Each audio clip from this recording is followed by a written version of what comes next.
Steve here in the Illinois recording studio. Hey, I got a great kit here. Some old friends that I've been reunited with. So we're going to have a little story here, a little bit of a backstory about the history of this particular model of Gretsch drums, and then some backstory on the individual kit itself. What you see before you is Gretsch, Cadillac Nitron Green from the 1950s. And in the 1950s, this color plus copper mist and cameo coral were in the color line from 54 to about 58. The Cadillac Nitron Green kits, the unique thing about them was, well, first of all, the finish was quite unique. It was the same issue that finished Gretsch used to use on guitars. But the thing that's really unique about these is their hardware was all 24 karat gold plated. As a result, the kits were very expensive. Not many were made. Not many exist today.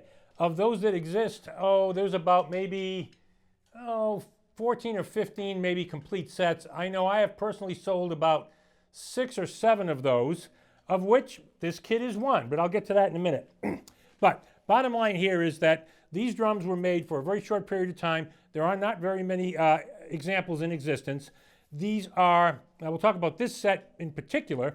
This set is an original set, 9x13, 16x16, 14x22, and this is a 6.5x14 snare drum.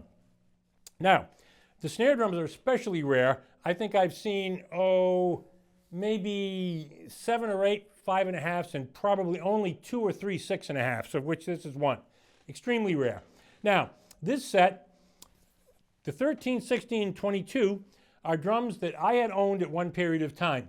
And you'll see in photos, there had been a different rail mounted on the top here. And probably the reason that was done was because the original rail placement over here, being so far to the left, makes that bass drum really tippy, unless you have a ride cymbal on there. Well, in the 3-ply era, which these drums are from, the bracket for a ride cymbal was up here, which then meant you had to put your arm and turn the arm this way and hope that it's not going to fall down in order to balance this off so that it wouldn't be tippy. You had to have the weight differential. So what someone did was they put 2 holes there and they put a rail there. Those 2 holes have been patched, and the rail is back, of course, in its normal position right here. Now, the 16x16, 9x13, 14x22, the hardware that was originally on this set, original gold-plated hardware when I sold the set, was in good shape, but it was well worn. Now, the person who I sold this drum set to was a Cadillac Green drum fanatic, and he'll agree with me on that. And he had, at one point, 3 different Caddy Green sets. What he did was he took the original hardware, the best original hardware from his Caddy Green drums, and put it on this set. So the hardware is nicely consistent and actually very, very nicely plated.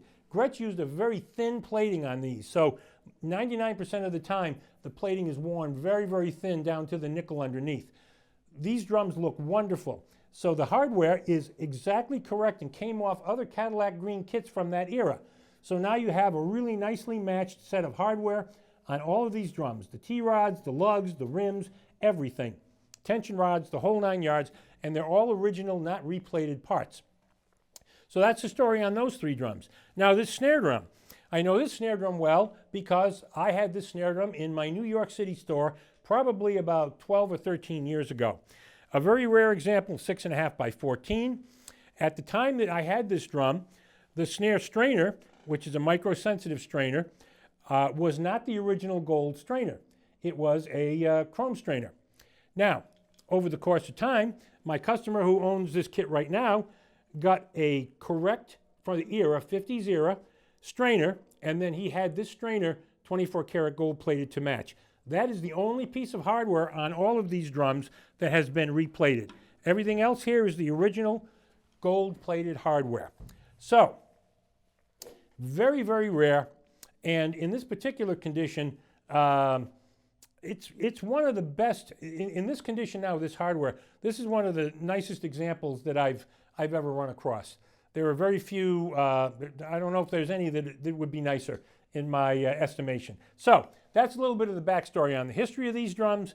That's a little bit of story about this particular set. I'm going to play it for a little bit. These are very rare. One thing I do want to mention, this snare drum, is a microsensitive strainer, and people often complain about that strainer with Gretsch. And if you know how to work it properly, it works very well. And I'm going to give you a little example right here. I've got it tuned to where I want it for the moment, a little throatier. Here. But now, well, it's just one little tweak over here.